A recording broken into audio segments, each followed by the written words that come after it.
வணக்கம், நமஸ்காரம், ஸ்தோத்திரம். அன்பான சகோதர சகோதரிகளே, நஸ்ரேன இயேசு கிறிஸ்துவின் இனிய நாமத்தில் உங்கள் ஒவ்வொருவரையும் வாழ்த்துகிறோம். இந்த அருமையான நன்னாள், இந்த கிருபையின் தருணத்தை தந்த நம் பரலோகத்திற்கு எல்லா விதமான நன்றிகளையும் நாங்கள் ஏறெடுத்து விட்டு வாருங்கள் கடந்து செல்வோம். இந்த ஆதியாகமத்தின் ரகசியங்கள் என்கிற தலைப்பில் பல மாதங்களாக நாம் பல காரியங்களை குறித்து நாம் விவரித்து வருகிறோம். நாம் முந்தின பேசின இந்த அத்தியாயங்கள் எல்லாம் நீங்க கேட்டிருப்பீங்கன்னு நாங்க அளவில்லாமல் நம்புறோம். கேட்கலன்னா தயவு செஞ்சு முதலாவது அத்தியாயத்திலிருந்து கேட்டுக்கொண்டு வாங்க. ஏன்னா இந்த செஷன்லாம் கோர்வா நம்ம கொண்டு வரோம். எதையுமே ஸ்கிப் பண்ணல, ஹை ஜம்ப் படிக்கல, லாங் ஜம்ப் படிக்கல. ரொம்ப கவனமாக, ரொம்ப அக்கறையோட, மிக மிக துல்லியமா நாம் பல காரியங்களை குறித்து நாம் பேசி வந்தோம். இவைகளிலிருந்து நாம் ஏறெடுக்கக்கூடிய நியமங்கள், கோட்பாடுகள், இவைகளை எல்லாம் நாம் எதற்காக நாம் கற்றுக் கொடுத்து விட்டு வருகிறோம்னா, இந்த காரியங்கள் எல்லாம் நீங்க கை கொண்டு நீங்க அதாவது இம்ப்ளிமெண்டேஷன் சொல்லுவாருங்களா ஆங்கிலத்துல, அதாவது இவைகளெல்லாம் செயல்படுத்துகிறப்போ உங்க வாழ்க்கையில ஏற்படக்கூடிய அந்த மாற்றங்களை நீங்க மட்டும் இல்ல, இந்த உலகமே கண்டு ரசிக்கும், இந்த உலகமே கண்டு வியப்படையும். அப்படிதான் இயேசு கிறிஸ்துவோட வாழ்க்கையை நாம் பார்க்கிறப்ப இந்த நாள்ல ஐயோ அவரை போலலாம் ஒரு மகான் கிடையாது, அவரை போலலாம் ஒரு தேவகுமாரன் கிடையாது, இது கிடையாது, அது கிடையாது என்றெல்லாம் சொல்லுகிறோம். ஆனால் இதெல்லாம் ஒரே நாளில் வரல. அவர் என்னை போல உங்களை போல ஒரு சாதாரண குழந்தையாக தான் பிறந்தார். இன்றைக்கு இயேசு கிறிஸ்துவை அற்புத குழந்தையாய், இல்ல குழந்தை இயேசுன்னு சொல்லி கோயிலெல்லாம் கட்டி கும்பிடுறீங்கல்ல, தொட்டிலெல்லாம் வச்சு ஆட்டிக்கிட்டு, அந்த மாதிரி இல்லாதபடி, ஒரு அற்புத குழந்தையா அவரை பார்க்காதபடி ஒரு சாதாரண குழந்தையா பார்க்கணும்னு பைபிள் தான் சொல்லி தருது. என்ன போல உங்களை போல ஒரு சாதாரண நிலைமையில பிறந்தவர் தான் இயேசு கிறிஸ்து. சாதாரண, ஆமாங்க தெரியுங்க, மாட்டுக்கொட்டையில பிறந்தாருங்க அப்படின்றீங்க. பிறந்த இடத்த சொல்லிங்க, அவர் பிறந்த அந்த நிலைமையை சொல்லுகிறோம். அப்படின்னா எந்த நிலைமையில பிறந்தாருன்னா, ஒரு சிறு குழந்தை பிறந்த பிறகு அதற்கு ஒன்றுமே தெரியாது. அப்படித்தான் இயேசு கிறிஸ்துவும் பிறந்தார். எப்படி தன்னுடைய முதுகுல படுத்து கையை காலை ஆட்டிட்டு மேல பார்த்துக்கிட்டு இருக்கும், கரெக்டுங்களா? அது மேல பார்ப்பதற்கு என்ன பொருளாகும் என்றால், நான் எல்லாத்துக்குமே உங்க உதவி எதிர்பார்க்கிறேங்கிறதுக்கு பொருளாகும். அதை எப்படி நீங்க இன்னும் எளிதா புரிஞ்சு கொள்ள முடியும்னா, நமக்கு உடம்பு சரியில்லைன்னா நம்ம என்ன பண்றோம்? நல்ல ஒரு மைதானத்துக்கு போய் மட்டை வெயில்ல 100 கிலோமீட்டர் ஸ்பீட்ல ஓட போறோமா? எந்திரிக்கிறதுக்கே பலம் இருக்காது, கரெக்டா? அப்ப நம்ம என்ன பண்ணுவோம்? ஒரு ஜுரம் அடிக்குது, ஒரு சளி பிடிக்குது, என்ன பண்றோம்? உடனடியாக டாக்டர் கிட்ட போறோம். டாக்டர் என்ன சொல்லுவாரு? மாத்திரை எல்லாம் எழுதி கொடுத்துட்டு முக்கியமான ஒரு வார்த்தையை சொல்லுவார், எனக்கு ரொம்ப பிடிக்கும் அது.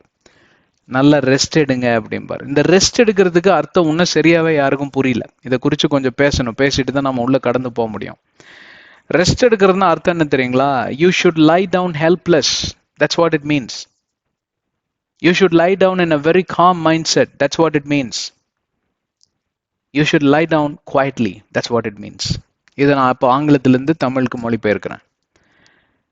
எனக்கு ஒன்றத்தையும் செய்ய முடியாதுப்பா, என்னால் ஒன்றும் கூடாது அப்படின்னு படுத்துக்கொள்ள வேண்டும் என்று சொல்லிதான் அதற்கு பொருளாகும். நல்ல ரெஸ்ட் எடுங்க அப்படின்னா அதற்கு பொருளாகும். இரண்டாவது, என்னால் ஒன்றும் செய்ய முடியாது என்பதற்கு இன்னொரு பொருள் என்னவென்றால், நான் அமைதலாக இருக்க விரும்புகிறேன். I want to calm down. நான் அமைதலாக படுத்துக்கொண்டு உறங்க விரும்புகிறேன். என்னோட மைண்டை கொஞ்சம் ஆஃப் பண்ணிட்டு நான் தூங்கினாலே போதும், பாதி பிரச்சனை சால்வ் ஆயிரும். ஓகே, இதை காட்டிலும் முன்னொன்று அர்த்தம் உள்ளடங்கிய அர்த்தம் ஒன்று இருக்கிறது. அது என்னவென்றால், இந்த எதையும் செய்ய முடியாத சூழ்நிலையில் என்னை பலப்படுத்துகிற கிறிஸ்துவனால் எல்லாம் செய்ய முடியும் என்கிற அந்த விசுவாசத்தோட, அந்த நம்பிக்கையோடு கூட படுத்து உறங்கக்கூடிய உறக்கம்தான் அந்த ரெஸ்ட் எடுக்கக்கூடிய உறக்கம். இப்போ ஒரு குழந்தைக்கு பார்ப்பீர்களானால் எல்லாவற்றுக்கும் அது பிறரோட உதவியை எதிர்பார்க்கும். குறிப்பா தன்னுடைய தாயின் உதவியை எதிர்பார்க்கும். தாய்ப்பால் குடிப்பதற்கு, படுத்து உறங்குவதற்கு. எப்பொழுதும் பார்ப்பீர்களானால் அந்த தாயோட அந்த மடியில் அமர்ந்திருக்கணும், தாயோட மார்போடு கூட அந்த வெப்பம் தணிஞ்சிருக்கணும், அந்த வெப்பம் இருக்கணும். பார்ப்பீர்களானால் ஏதோ ஒன்று பிடிச்சிக்கும், இப்படி ஒன்னா தாயோட துணியை பிடிச்சிக்கும், இல்லை கையை பிடிச்சிக்கும், ஏதோ ஒன்று பிடிச்சிக்கும். அது ஒரு பிடி இருக்கணும். குழந்தையோட புட்டி பயங்கரமா இருக்கும், அவ்வளோ சீக்கிரம் நீங்க விரல் எடுத்துட முடியாது. கையை நல்ல விரல இறுக்கி பிடிச்சிக்கும். ஏன்னா அதோட நம்பிக்கை, it believes that it's security is in holding to its mother. ஆங்கிலத்தில் ஒன்றும் எளிதாக வருது, யாராவது மொழிபெயர்த்தா ரொம்ப நல்லா வசதியாக இருக்கும். அது எப்படி நினைக்குதான் தன்னுடைய ஆதாரம், தன்னுடைய பாதுகாப்பு, தன்னுடைய நிரந்தரம் எதுவென்றால் தன் தாயை பற்றி கொள்வதும் தாயை பிடித்து கொள்வதும் தான் அப்படின்னு சொல்லி இருக்கும். ஏன் பிடிச்சுக்கணும் தாயை? ஏன் தாயை பற்றி கொள்ளணும்? ஏன்னா எனக்கு ஒண்ணுமே தெரியாது, என் தாய்க்கு தான் எல்லாம் தெரியும். எனக்கு எப்போ பால் கொடுக்கணும், எப்படி பால் கொடுக்கணும், எப்போ தூங்க வைக்கணும், தூங்குவதற்கு ஒரு ஆறாரோ ஆறீராரோ பாடணும், இதெல்லாம் என் தாய்க்கு தான் தெரியும். எனக்கு ஒண்ணுமே தெரியாது, என்னால் ஒன்றும் கூடாது, என்னால் ஒன்றும் முடியாது அப்படின்ற helpless situation. That's why we call babies as helpless. குழந்தைகளை நாம் ஒன்றுக்கும் அவங்க பிரயோஜனம் இல்லை அப்படின்னு கூப்பிடுவோமா? இல்லைங்க, அவங்களால ஒன்றும் முடியாது, குழந்தைங்க அப்படின்னு போடல. எதனால அப்படி சொல்றோம்? அது குழந்தைங்க அப்படின்னு. அவர் குழந்தை மாதிரிங்க அப்படின்னா அவர் சுயேட்சையா ஒரு டெசிஷன் எடுக்க மாட்டார், ஒரு முடிவும் அவருக்கு எடுக்க முடியாது, ஒரு தீர்மானம் அல்ல வீட்டுக்கார அம்மா தான் பார்த்துக்கும். அப்படி இருப்பது தவறு. நீங்க எந்த நேரத்துல எழும்பி என்ன தீர்மானம் எடுக்கணுமோ நீங்க எடுத்து ஒரு வீட்டு தலைவனா மூத்தவரா இருந்து நீங்க வழி நடத்தி செல்லணுமோ நீங்க நடத்தி தான் செல்லணும். அந்த அதிகாரத்தை நீங்க யாருக்கும் விட்டு கொடுக்க கூடாது. ஏன்னா அது உங்களுடைய ரோல். கர்த்தர் அதற்காக தான் உங்களை படைத்தார், கர்த்தர் அதற்காக தான் உங்களுக்கு ஒரு குடும்பத்தை தந்திருக்கிறார். அது தவறு. இன்னும் சில பேர் பாத்தீங்கன்னா அம்மா அப்பா வந்து பொத்தி வளர்த்திருப்பாங்க. அதாவது ஷூ லேஸ் கூட மாத்த விட மாட்டாங்க, துணி அயன் பண்ண விட மாட்டாங்க, இது பண்ண விட மாட்டாங்க, அது பண்ண விட மாட்டாங்க. நான் பண்றேன் கேட்டா எங்களுக்கு செல்ல புள்ளைங்க அப்படின்னு. செல்ல புள்ள இல்ல, நீங்க கெடுக்குறீங்க அந்த புள்ளைய. எந்த நேரத்துல எதை சொல்லி கொடுத்து அந்த பிள்ளைக்கு நீங்க வந்து வழி நடத்துறோமோ நீங்க வழி நடத்தணும், ட்ரெயின் பண்ணணும். 10 வயசுல துணி துவைக்கிறது, சில சமையல் கட்டுல சில வேலைகள் எல்லாம் சொல்லி கொடுக்கறது எல்லாம் நல்லதுதான். ஏன்னா திடீர்னு ஒரு அப்ராட் போறான், வேற இடத்துல அவன் வேலை செய்யறான், அந்த இடத்துல சரியா சாப்பாடு கிடைக்கல, ஹோட்டல் சாப்பாடு சாப்பிட்டு வயிறு கெட்டு போயிடும். தானே சமைச்சு சாப்பிட வேணும்னா என்ன பண்ணுவான் அப்படின்னு யோசிக்கணும். இன்னைக்கே நீங்க you should not make the child grow as a helpless child. அது குழந்தையா இருந்துச்சுன்னா குழந்தை பருவம் எப்போ முடியுது? ஒரு 1.5-2 வயசுல எல்லாம் முடிஞ்சிருது. இன்னைக்கு உடனே குழந்தைக்கு வந்து எல்லாம் நிறைய டிசிப்ளின் கொண்டு சொல்லி தரணும். நிறைய இந்த நேரம் ஆனா தூங்கணும், இந்த நேரம் ஆனா எந்திரிக்கணும், சாப்பிடணும், நடக்கணும், உட்காரணும், விளையாடணும், படிக்கணும். இதெல்லாம் வந்து இந்த டிசிப்ளின்குள்ள கொண்டு வர வேண்டிய வயசு 2 வயசு. ஏன்னு கேட்டா அந்த வயசை விட்டா அவன் என்னென்னமோ கத்துக்கிறான். அந்த குழந்தை என்னென்னமோ கத்துக்குது. நீங்க தான் கையில பெரிய மொபைல் போனை கொடுத்து விட்டுறீங்களே.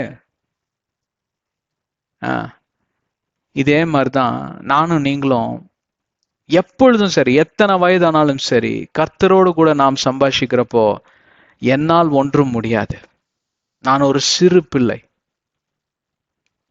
நான் ஒரு சிறு குழந்தை, எனக்கு தெரியாது உங்களுக்கு தான் தெரியும்னு சொன்ன பேதுருவை போல, யோவானை போல, எசேக்கியேலை போல நானும் நீங்களும் அதை சொல்ல கத்துக்கணும்னு முதலாவது சொல்லிக்கிறேன். இன்னைக்கு ஆண்டவராகிய தேவன் இதை வெளிப்படுத்துகிறார். எனக்கெல்லாம் தெரியும் அப்படின்ற அந்த பிரகஸ்பதித்தனத்தை விட்டு கர்த்தரிடம் உங்களையும் என்னையும் நாம் தாழ்த்தி ஒப்பு கொடுப்போமானால் அவர் எல்லாவற்றையும் பார்த்து கொள்வார் என்கிற அந்த வசனத்தை மறந்துடாதீங்க. தேவனுடைய நீதி எதுல வெளிப்படுது தெரியுமா? தாழ்ச்சியில தான் வெளிப்படுது.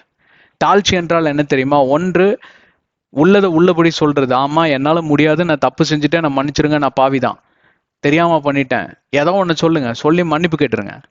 இரண்டாவது, இதை நான் எப்படி வந்து சரி செய்வதுங்கிறது நீங்களே தீர்மானம் எடுக்காதீங்க. கடவுளை உள்ள கொண்டு வாங்க, அந்த வட்டாரத்துக்குள் கொண்டு வாங்க. கொண்டு வந்து ஆண்டவரே எனக்கு உதவி செய்யுங்க, என்ன பண்றதுன்னு தெரியல, இங்கிருந்து நான் நகரணும்னா அதுக்கு கண்டிப்பா உங்க உதவி தேவை, என்னால தனியா சுயேட்சையா அதை முடிவு எடுக்க முடியாது, எடுத்தேன்னா நான் தப்பு தான் செய்வேன் அப்படின்ற அந்த ஒரு தாழ்மைக்குள்ள, அந்த ஒரு ஹானஸ்டின்னு சொல்லுவாங்க, வெளிரங்கமா வெளிப்படையா பேசக்கூடிய ஒரு நிலைமையில நீங்க வந்தால்தான் கர்த்தரோடு கூட நீங்க கிட்டி சேர முடியும். கர்த்தரோடு கூட நீங்க ஒரு நல்ல உறவு சம்பாஷணை வச்சுக்க முடியும்னு நான் சொல்லிக்கிறேன். வாருங்கள் கடந்து செல்வோம். ஆதியாகமம் 3வது அதிகாரம் 15வது வசனத்துக்குள் நாம் கடந்து சென்றிருக்கிறோம். இது இந்த 15வது வசனத்திலேயே 3வது அத்தியாயம். ரொம்ப டீட்டெயிலா நம்ம பேசிட்டு வரோம். நாம் சென்ற அத்தியாயத்தில் பார்ப்பீர்களானால் 1வது பகுதியில இருக்கக்கூடிய அந்த காரியத்தை நாம் பார்த்தோம். என்னன்னா, இதை 3 பகுதிகளாக நாம் பிரித்திருக்கிறோம். ஒன்று, I will put enmity between you and the women and between your seed and her seed. இதைத்தான் நாம் சென்ற அத்தியாயத்தில் நாம் தியானித்தோம். என்னவாக தியானித்தோம்னா, நான் ஒரு ரத்தன சுருக்கமா முன்னுரை சென்ற அத்தியாயத்தை கேட்காதவர்களுக்கு இது ஒரு ரத்தன சுருக்கமா சொன்னாதான் அடுத்ததுக்குள்ள கடந்து செல்வதற்கு வசதியாக இருக்கும். நாம் இன்றைக்கு பார்க்கக்கூடிய அந்த காரியம் என்னவென்றால், he shall bruise your head. இயேசு கிறிஸ்துவானவர் பிசாசின் தலையை நசுக்குகிறார். அந்த ஒரு வெளிப்பாடு, அந்த ஒரு ப்ராஃபஸி குறித்து நாம் சற்று ஆராய்ந்து பார்க்க வந்திருக்கிறோம். அடுத்த அத்தியாயத்தில் you shall bruise his heel, பிசாசானவன் கர்த்தருடைய குதிங்காலை நசுக்குவான் என்கிற அந்த ஒரு காரியத்தை நாம் அடுத்த அத்தியாயத்தில் சிலுவையின் பாடுகளை குறித்தெல்லாம் நாம் அங்கே பேச இருக்கிறோம். நிறைய காரியங்களை விவரிக்கிறோம். நம்ம அதாவது சரித்திர ரீதியாகவும் சயின்டிஃபிக் ரீதியாகவும் பல காரியங்களை நாங்கள் விவரிக்க வந்திருக்கிறோம். அதனால அடுத்த அத்தியாயத்தையும் எதையுமே மிஸ் பண்ணாதீங்க. அடுத்த அத்தியாயத்தை குறிப்பாக மிஸ் பண்ணிடாதீங்க, இதையும் மிஸ் பண்ணாதீங்க. நாம் சென்ற அத்தியாயத்தில் எதை குறித்து பார்த்தோமானால், அங்க பெண்ணானவள், ஸ்திரீயானவள் என்றால் சபையை குறிக்கிறது. இன்னொரு பக்கம் மறுபக்கம் பார்ப்போமானால் அந்த சபை நானும் நீங்களும் வாசம் செய்கிற தேவாலயம். அதாவது நானும் நீங்களும் வாசம் செய்கிறதுல, எனக்குள்ளும் உங்களுக்குள்ளும் ஆண்டவர் வாசம் செய்கிறார், நானும் நீங்களும் கிறிஸ்து வாசம் செய்கிற தேவாலயம்னு சொல்ல வந்தேன். இரண்டு விதமான கருத்துகள், அதாவது கோட்பாடுகள் உண்டு. இரண்டு விதமான கருத்துகள்.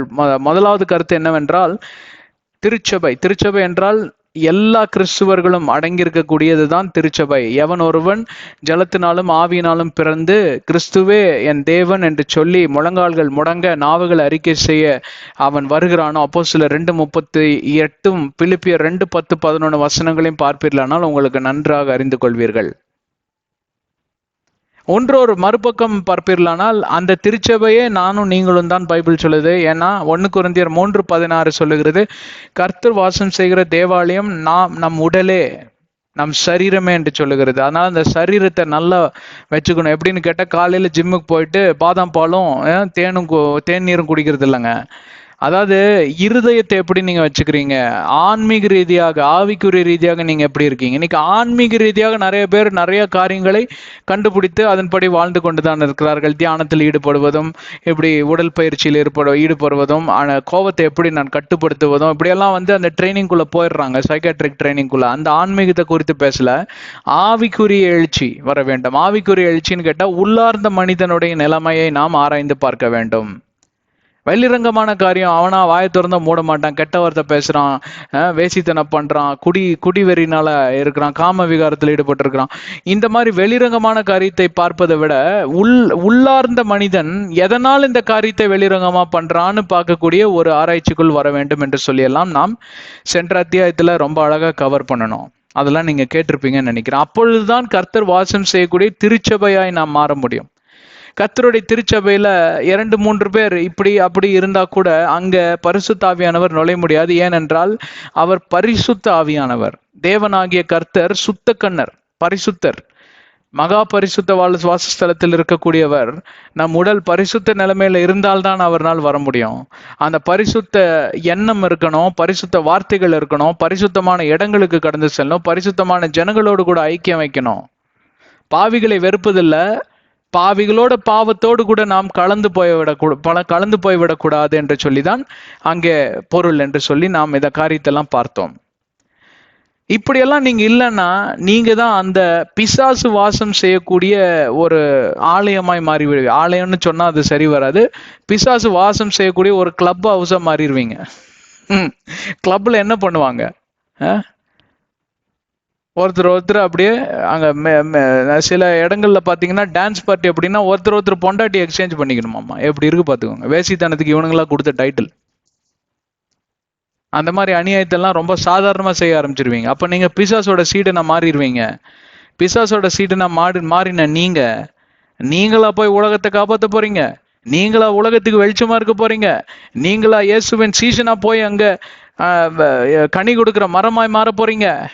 உங்களை கொண்டு அந்த காரியத்தை பண்ண போறார். உங்களை கொண்டு பண்ணணும்னு தான் தெய்வீக திட்டத்தையும் தெய்வீக விருப்பத்தையும் ஆண்டவர் தெரிவுபடுத்தினார், உங்களுக்கு அழைப்புதலை விடுத்தார். நீங்களோ நன்றாக தொடங்கினீர்கள், ஆனால் இடையில எங்கேயோ வழி மாறி போய் இன்னைக்கு கழுத கிட்ட குட்டிச்சவருங்கிற நிலைமையில இன்னைக்கு ஒவ்வொரு கிறிஸ்தவர்களோட நிலைமை அப்படிதான் இருக்கு.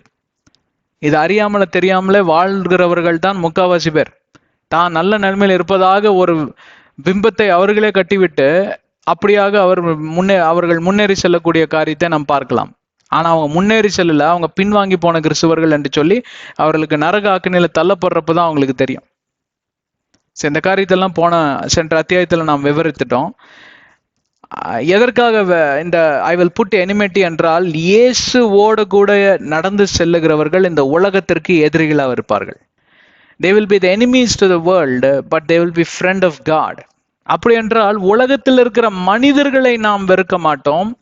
உலகத்தில் இருக்கக்கூடிய மனிதர்களுக்கு நாம் இப்படியாக அந்த வஞ்சகத்தை வைத்து நாம் பழி வாங்கணும் அப்படிங்கிற எண்ணத்துல நாம் இருக்க மாட்டோம். அப்படி எதிரிகளாக பார்க்க மாட்டோம். ஆனால் உலகத்தார் கொண்டு வரக்கூடிய உலகப்பிரமாண செயல்கள்னா இன்னைக்கு அதாவது சாராயம் குடிச்சிட்டு, இன்னைக்கு சிகரெட் குடிச்சிட்டு ஒருத்தரோடு கூட ஜாலியா இருப்பது பார்ட்டின்னு சொல்றாங்க. அந்த பார்ட்டியில நீங்க போய் ஒருத்தரா உட்கார மாட்டீங்க. நீ வாப்பா, நீ குடிக்காத, நீ பாட்டுக்கு ஆரஞ்சு ஜூஸ் குடி. இல்ல, நான் அதற்கு எதிர்த்து நிக்கிறேன். நான் அதை ஆமோதிக்க மாட்டேன். அந்த இடத்துல அசுத்தாவிகள் இருக்கும். அந்த இடத்துல வந்தா என்னோட ஆவிக்குரிய வாழ்க்கை பாதிக்கப்படும். நான் சோதனைக்குள் தள்ளப்படுவேன். பொல்லாத ஆவி என்னை பிடிச்சுக்கணும் அப்படின்னு நீங்க சொல்லணும். உங்களை பார்த்து எல்லாம் சிரிப்பாங்க, நகைப்பாங்க, கிண்டல் பண்ணுவாங்க, கேலி பண்ணுவாங்க, கூத்தடிப்பாங்க. பரவாயில்ல, அடிச்சுட்டு போட்டோம் அப்படின்னு இருக்கணும். அதுதான் இந்த எனிமிட்டி என்கிறவர். அதாவது உலக பிரமாண செயல்களுக்கு ஒரு ஆவிக்குரிய பிரமாணத்தில் வாழ்கிறவன் அந்த பிரமாணத்தோடு கூட அவன் கலக்க மாட்டான். he will never be a compromiser. அதுதான் அர்த்தம். இதற்காக தான் இயேசு கிறிஸ்து இந்த உலகத்திற்கு வந்தார், தன்னை உயிரையே கொடுத்தார். இப்போ இரண்டாவது செக்ஷனுக்குள்ள கடந்து செல்வோம். 15வது வசனத்திலேயே தான் இருக்கும். ஆதியாகமம் 3:15 தான் இருக்கும். இந்த 3:15 சாராம்சம் என்னவென்றால், இயேசு கிறிஸ்துவை இன்ட்ரடியூஸ், அறிமுகம் படுத்தி வைக்கக்கூடிய வசனம் இதுதான். முறை இயேசுவை நீங்க இங்கதான் பார்க்கலாம். அது மட்டும் இல்ல, இந்த வசனத்தோட இன்னொரு சாராம்சம், பிதாவாகிய தேவனோ இயேசுவோ பிசாசு கூட பேசி இந்த மாதிரி காரியத்தை சொல்றது இதுதான் முதலும் கடைசியுமா. நான் உங்களுக்கு அதையும் சொல்லிட்டேன். மத்தேயு 4:1-11 சோதனைக்குள்ள தள்ளப்பட்டார், அதனால பேச வேண்டிய நிர்பந்தமே தவிர வாப்பா அப்படின்னு கூப்பிட்டு பேசல.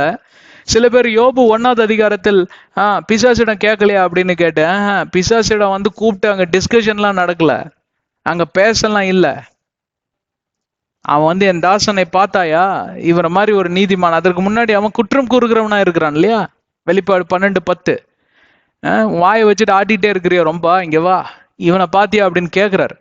என் தாசனை பார்த்தாயா அப்படின்னு கேட்கிறார். மற்றபடி இந்த மாதிரி ஒரு சம்பாஷணை நீங்க பார்க்கவே முடியாது. அது இன்னொரு சாராம்சம், இன்னொரு முக்கியத்துவம் வாய்ந்த ஒரு வசனம். இது எல்லாத்துக்கும் மேல இயேசு கிறிஸ்து என்ட்ரி ஆகிற வசனங்க. எதனால இயேசு கிறிஸ்து என்ட்ரி ஆக வேண்டியது ஆயிடுச்சுன்னா, இன்னைக்கு மனிதன் விழுந்து போய்விட்டான், பிசாசின் வஞ்சனைக்கு ஆளாய் விட்டான், அவனோட எண்ணம் கீழே போயிடுச்சு. அதை மேல நிமித்தி வைக்கிறதுக்கு தான் 2ஆம் ஆதாமாக இயேசு கிறிஸ்துவே பிறக்க வேண்டிய ஒரு நிலைமை. அங்க பல காரியத்தை குறித்து விவரித்தோம். இயேசு கிறிஸ்துவே he came forward to offer himself as sacrifice. பிதாவிடம் இயேசு கிறிஸ்துவே அறிவிக்கிறார், என்ன அனுப்புங்க ஆண்டவரை, யாரை அனுப்புவோம் என்று தேடிக்கொண்டிருக்கிறீரா. ஒரு வெளிப்பாடு இருக்கு இல்லையா, என்னை அனுப்புங்க அப்படிங்கிறார். அவர் அனுப்புனாதான் சரி வரும். ஏன்னு கேட்டா, பரிசுத்த ரத்தத்தினால கழுவப்பட்டால் வழியே இந்த பாவம் கழுவப்படாது. எந்த பாவத்திற்கும் பரிசுத்த ரத்தம் தேவை. அதனாலதான் இந்த மாடலுக்குள்ள ஆண்டவர் கொண்டு வருகிறார் எல்லாத்தையும். என்ன, ரத்தம் சிந்துதல் இல்லாமல் பாவம் மன்னிப்பு இல்லை என்று சொல்லி. அதனால ஒரு மாட்டு ரத்தம், ஒரு ஆட்டு ரத்தம், ஒரு பறவையின் ரத்தம், ஒரு புறாவின் ரத்தத்தை எல்லாம் சிந்துபடி ஒரு மாடலுக்குள்ள கொண்டு வர்றார். அந்த மாடல் ஏன் கொண்டு வர்றாருன்னு கேட்டா, ஃபைனலா பாத்தீங்கன்னா அந்த மாடலோட அச்சாணியா இருக்கிறவர் தான் இயேசு கிறிஸ்து. அவருடைய ரத்தம் சிந்தப்பட வேண்டும் என்கிற அந்த காரியத்திற்காக அந்த மாடல் 4000 வருஷமா அந்த மாடலை வச்சு எல்லாம் சக்கரத்தை சுத்திட்டு இருந்தாங்க. அச்சாணி ஆண்டவர் இயேசுதான். சரி, இரண்டாவது இதுக்குள்ள போலாம். he shall bruise your head. இயேசு கிறிஸ்துவானவர் பிசாசின் தலையை நசுக்கி போடுவார் என்கிற காரியத்தை குறித்து இந்த நாளில் நாம் சற்று சில நிமிடங்கள் நாம் தியானித்து விட்டு நாம் முடித்து விடலாம். ஸோ நம்ம கொஞ்சம் ஆழ்ந்த ரீதியில் நாம் இதை ஆராய்ந்து பார்க்க வேண்டும் என்றால், he shall bruise your head. கர்த்தராகிய இயேசு கிறிஸ்து பிசாசின் தலையை நசுக்கி போடுவார் என்பதற்கு பொருளாகும், என்பதற்கு அர்த்தமாகும். இதை நாம் எப்படி புரிந்து கொள்வது? இதை எப்படி நாம் தியானிப்பது? தலையை ஆண்டவராகிய தேவன் நசுக்கி போட்டிருந்தால் அந்த தலையெல்லாம் சின்ன பின்னம் ஆயிருக்கும் இல்லைங்களா? இப்போ எனக்கு எனக்கு அண்ணன் முறை ஆகுது. ரொம்ப வருஷம், 30 ஆண்டுகளுக்கு முன்பே எனக்கு 13 வயசு. அண்ணன்னு கூப்பிட மாட்டேன், அவன் வந்தா கூப்பிடுவேன். 16 வயசு, என்னோட கசின் பிரதர். அன்ஃபார்ச்சுனேட்லி என்ன ஆயிடுச்சுன்னா, சைக்கிளில் போயிட்டு இருக்கிறப்போ ஒரு லாரி இந்த பக்கமாக வந்தது. அவன் கவனிக்கல. அப்போ கொஞ்சம் தடுமாறி நேராக லாரியோட பின்னாடி டயரில் விழுந்து தலை மேலே ஏறி இறங்கிருச்சு. அப்போ உடனடியாக ஸ்பாட் அவுட். பையன் இறந்துட்டான் 16 வயதில். அந்த ஃபியூனரலுக்கு நான் போயிருந்தேன். அந்த அந்த இதெல்லாம் சடலத்தை தைத்து வைத்திருந்தார்கள். அதெல்லாம் பார்த்து ரொம்ப நொந்து போய் அந்த இடத்துல ரொம்ப நாளைக்கு என்னால் மறக்கவே முடியல. அது மன ரீதியாக ரொம்ப அஃபெக்ட் ஆகிடுச்சு. நான் ரொம்ப சின்ன பையன், அதுலேருந்து என்னால் வெளியில் வர முடியல. ரொம்ப கஷ்டப்பட்டு தான், பயமாக இருக்கும், திடீர்னு நடுக்கத்தில் எந்திரிச்சிருவேன். அந்த மாதிரிலாம் கொஞ்சம் சைக்கலாஜிக்கலாக இம்பேக்ட் ஆகிடுச்சு. அதை பார்த்துட்டு தனியாக, சின்ன பசங்கனாலே தனியாக இருட்டில் போகிறப்போ ஒரு பாட்டை பாடிட்டு போவோம், இல்லைன்னா யாராவது பூம்னா முடிஞ்சுது, அவ்வளோதான், அந்த மாதிரி. ஆனால் உடனடியாக மறித்து விட்டான் அல்லவா? இந்த மாதிரி பல இன்சிடென்ட்ஸ், தலைமையில ஏறுற இன்சிடென்ட்ஸை நீங்கள் நிறைய பார்த்துருப்பீங்க, ஆக்சிடென்ட்ஸ் இல்லைங்களா? அப்போது நியாயப்படி, எதுக்காக அதை உதாரணத்துக்கு கொடுத்தேன்னா, நியாயப்படி பார்ப்பிடலானால் ஜீசஸ், அதாவது இயேசு கிறிஸ்துவானவர் அங்கே பிசாசின் தலையை நசுக்கி போடுவார். ஆனால் அங்கே எதற்கு அது பொருளாகும் என்று சொல்லி நாம் எப்படி அதை புரிந்து கொள்வது? பிசாசின் தலையை நசுக்கி போடுவதென்றால், இந்த உலகத்தின் அதிபதியாக அவன் இருக்கத்தான் செய்வான்.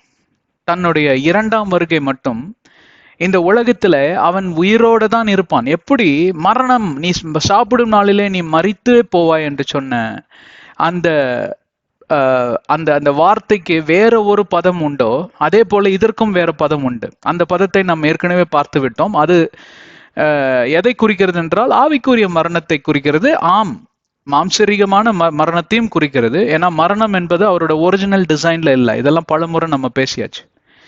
ஆனா இந்த காரியத்தை குறித்து நாம் முறையாக பேசிக்கொண்டிருக்கிறோம். என்னவென்று சொல்லி பார்ப்போமானால், இங்க பிசாசு நசுக்கப்பட்ட நிலைமையில அவன் தலை மேல நச்சுன்னு மிதிச்சிட்டாருன்னா என்ன ஆகும்? அவன் செத்து போயிருக்கணுமே. Technically he should be out of the system. அப்படி என்றால் இந்த உலகத்தின் அதிபதியான அந்த காரியத்தை ஆண்டவராகிய இயேசு கிறிஸ்து தன்னுடைய உயிர்த்தெழுந்த வல்லமையின் மூலமாக அவனை மிதித்தார் என்று சொல்லியெல்லாம் நாம் 2 பேதுருல வாசிக்கலாம். அதுக்குள்ளெல்லாம் போறதுக்கு நேரம் இல்லை. ஆவிக்குரிய கருத்துக்கள் அதுல ரொம்ப ஆழமா இருக்கு. அந்த 3 நாட்கள் அவர் சடலம் அங்க கல்லறையில இருந்தது. ஆனால் அவர் ஆத்மாவோ அடிபாதாளம் வரைக்கும் சென்று சில காரியங்களை செய்தது என்றெல்லாம் பைபிள்ல இருக்குது, வேதாகமத்துல. அதுல நிறைய விவரங்கள், வியாக்கியானங்கள் அடங்கி இருக்கிறதை நாங்கள் வேற ஒரு ஆங்கில சீரியஸ்ல நாங்கள் அதை விவரித்திருக்கிறோம். அதை ரத்தன சுருக்கமாக சொல்ல வேண்டும் என்றால் அங்கே போயிட்டு நம்ம திருப்பி இங்கே வந்துடலாம். ஒரே நிமிஷம் பொறுமையா இருங்க. ஸோ இப்போ இயேசு கிறிஸ்துவோட வருகை உறுதியாயிருச்சு. இயேசு கிறிஸ்துவோட மரணமும் உறுதியாயிருச்சு. மரணத்தை குறித்து, சிலுவையின் காட்சி குறித்து அடுத்த அத்தியாயத்தில் பார்ப்போம். இயேசு கிறிஸ்துவோட உயிர்த்தெழுதலும் உறுதியாயிடுச்சு. உயிர்த்தெழுதலோட ப்ராஃபசிஸ் எல்லாம் பார்ப்பீர்களானால் அங்கே 3வது அதிகாரம் 15வது வசனத்துல இல்லை, ஆதியாகமத்துல. அதற்கு பின்பே நிறைய தீர்க்கதரிசிகள் எழுப்பினார். தீர்க்கதரிசி புஸ்தகங்கள் மட்டும் ஏராளம் 15 to 20 புத்தகங்கள் உண்டு நம்ம பழைய ஏற்பாடுல பார்ப்பீர்களானால். 39ல பாத்தீங்கன்னா 15 புத்தகம் எனக்கு தெரிஞ்சு கண்டிப்பா ப்ராஃபட்டிக்கல் புக்ஸ் இருக்கு. தாவீதுக்காரனே ஒரு ப்ராஃபசி சொல்லியிருக்காரு, சங்கீதம் 22. அதை கூட ஒரு புக்குன்னு எடுத்துக்கலாம். சங்கீதத்துல நிறைய மெஸ்ஸியா குறிச்ச ப்ராஃபசிஸ் இருக்கு.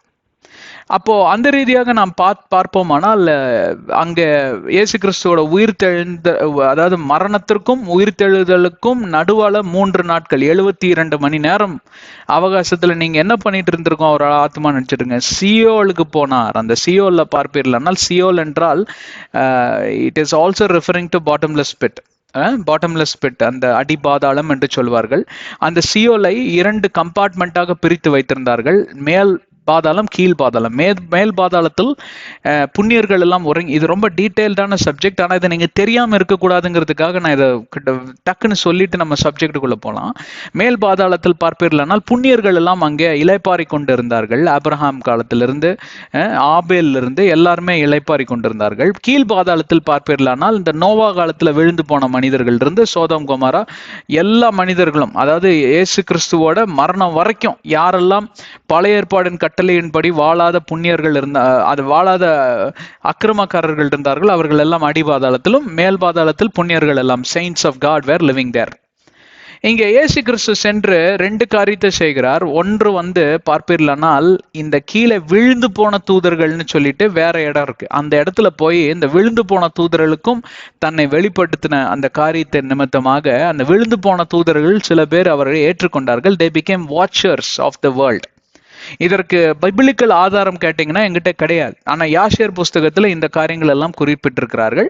அதனால இது little out of the subject, கொஞ்சம் விவிழித்தை விட்டு வெளியில போறதுனால நான் அதுக்குள்ள போகல, நான் அதுல இருந்து வெளியில வந்துடுறேன், சரிங்களா? ஆனாலும் இதை குறித்த சில சத்தியங்கள், ரகசியங்கள்லாம் வேத பாரகர்கள் ஆராய்ச்சி செய்து வைத்திருக்கிறார்கள். உங்க பிபிளிக்கல் காலேஜோ பிபிளிக்கல் லைப்ரரிக்குள்ள போனீங்கன்னா உங்களுக்கு இந்த ரெஃபரன்ஸ் புக்ஸ் எல்லாம் இருக்கும், நீங்க படிச்சு பார்த்துக்கலாம். அது little out of the subject. மனிதர்களை பத்தி பார்க்கலாம். போன மரித்த மனிதர்களோட அங்க ஆவி எல்லாம் இருக்கிறது அங்க அடிபாதாளத்துல. இந்த நோவா காலத்திலிருந்து இருக்கக்கூடிய மனிதர்களுக்கு இயேசு கிறிஸ்து சான்ஸ் உண்டுன்னு சொல்லியிருக்காரு. மரணத்துக்கு முன்பே சான்ஸ் உண்டுன்னு சொல்லியிருக்காரு. அந்த மரணத்துக்கு சோதோம் கொமோரால இருக்கிற டயர் சிடோனியன்ஸ் இருக்கக்கூடியவர்கள் கூட அங்க வாய்ப்புகள் இருக்கு. ஆனா உங்களுக்கு மோட்சத்துக்கு போக வாய்ப்பு இல்லை, ஏன்னா நீங்க மெசியா பார்த்துட்டீங்க, அவங்க எல்லாம் மெசியாவை பார்க்கல அப்படின்ற அந்த காரியத்தை சொல்லியிருப்பார் இல்லையா? அதனால அவர்களுக்கெல்லாம் போதித்து யாரெல்லாம் இயேசுவை ஏற்றுக்கொண்டாங்களோ அவங்க எல்லாரும் ஒரு பக்கமாகவும், மேல் பாதாளத்தில் இருக்கக்கூடிய புண்ணியர்கள்லாம் ஒரு பக்கமாகவும், மொத்தமா அத்தனை பேர்த்தையும் கூட்டிட்டு எங்க போயிட்டாரு? பரதேசுக்கு போயிட்டாரு. ஆமா, இதெல்லாம் 3 நாள்ல நடந்த காரியம். சும்மா உக்காந்துட்டுல சடலம் அங்க தூங்கிட்டு இருக்குது, சடலம் அங்க கிடக்குது. அங்க டாம் கல்லறையில வைத்திருக்காங்க இயேசு கிறிஸ்துவோட உடலை. ஆனா அவருடைய ஆத்மா சும்மா இல்ல, ரொம்ப பிஸி பர்சன். அவர்கிட்ட இருந்து கத்துக்க வேண்டியது ஏகப்பட்டது. சும்மாவே இருக்க மாட்டார். அப்படிதான் அவர்கிட்ட இருந்து கத்துக்கணும். நம்ம சும்மாவே இருக்கக்கூடாது, நம்ம சோம்பேறி மாதிரி உக்காந்துட்டே இருக்கக்கூடாது. விடுங்க. அப்போ இந்த காரியமெல்லாம் நடக்கிறது. ஆனால் இந்த காரியங்களுக்கு நடுவால இன்னொரு காரியம் நடக்குது. என்ன தெரியுங்களா? பிசாசின் தலையை நசுக்கக்கூடிய சம்பவம். என்னன்னு கேட்டா, பிசாசானவன் தோக்கடிக்கப்பட்டான். இதை லிட்டரல் டென்ஸ்ல நீங்க எடுத்துக்கவே கூடாது, தவறு. ஏன் தெரியுங்களா? லிட்டரல் டென்ஸ்ல நீங்க எடுத்துக்கிட்டீங்கன்னா அன்னைக்கே இயேசு கிறிஸ்துவோடைய அந்த உயிர்த்தெழுந்த வல்லமை பிசாசை முறியடித்து அவனை மறிக்க செய்து அவனை வெளியேற செய்திருக்கும் இந்த உலகத்தை விட்டு. ஆனால் அப்படிப்பட்ட காரியம் நடக்கலையே.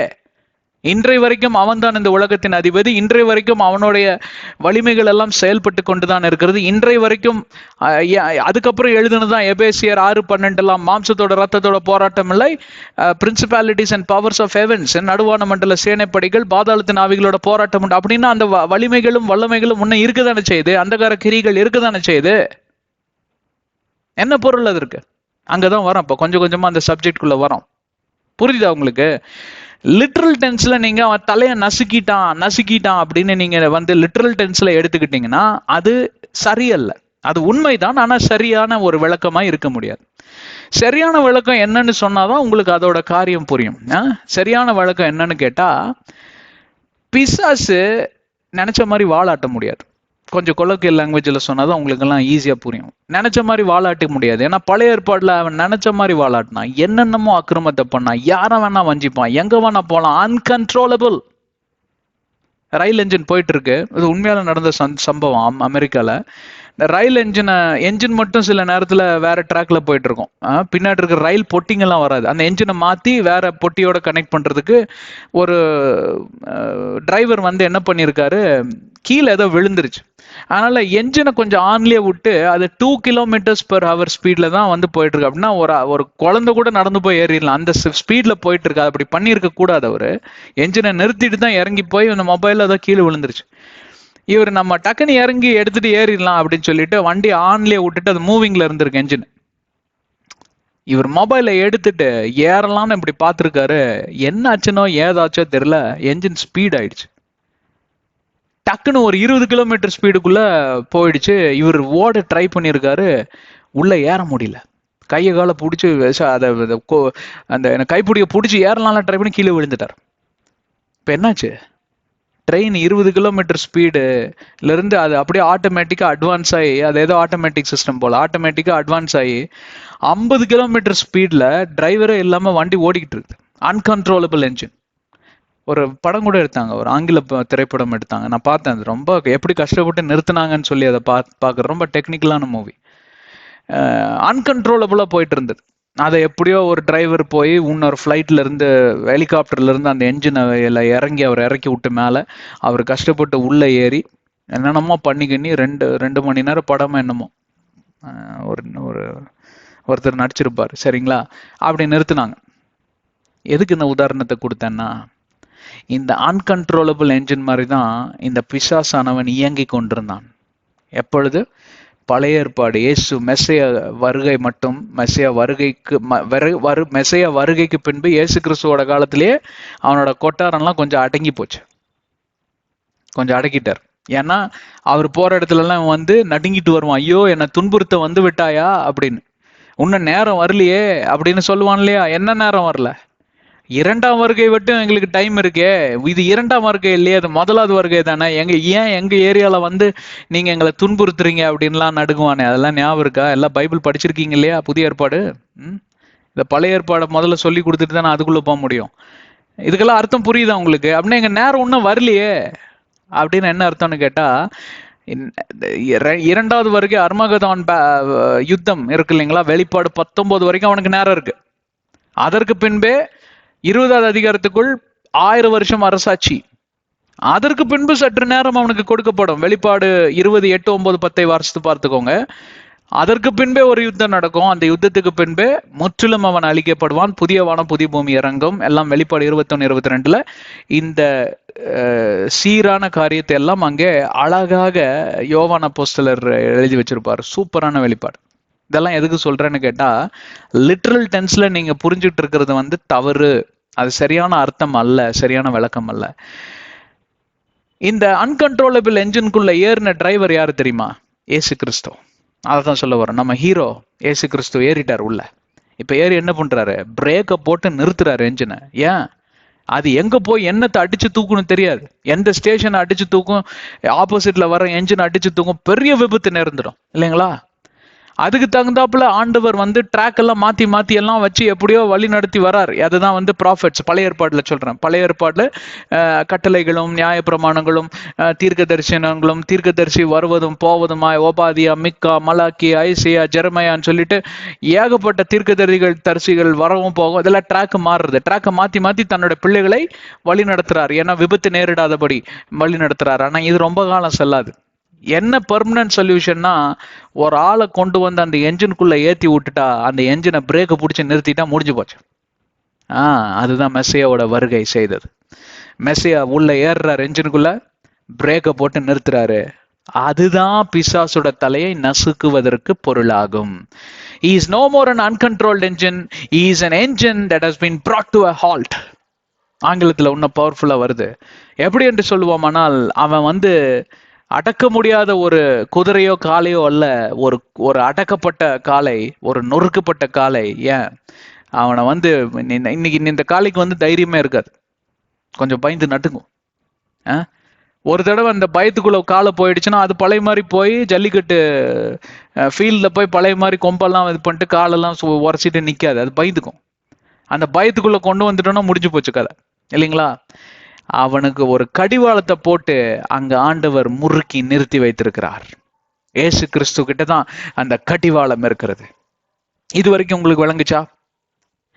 பிசாசின் தலையை நசுக்குவதற்கு பொருள் என்றால், அந்த தலை எது குறிக்கிறதுன்னு என்றால் அவனோட தந்திர செயல்கள். தந்திர செயல் மூலமா தானே மனிதனை விழுக்காட்டுனா. அவனோட தந்திரமான வார்த்தைகள், டிசெப்டிவ் ஒர்க்ஸ் என்று சொல்வார்கள். தந்திரமான வார்த்தைகள், மாய்மாலமான வார்த்தைகள், மயக்குகிற வார்த்தைகள், செட்யூசிங் வேர்ட்ஸ், இதெல்லாம் பேசித்தானே அவன் ஏவாளை மயக்குனா, ஏவாளை வந்து விழுக்காட்டுனா, ஆதாமு விழுந்து போனாரே. அந்த தலை எதை குறிக்கிறது என்றால் இவனோட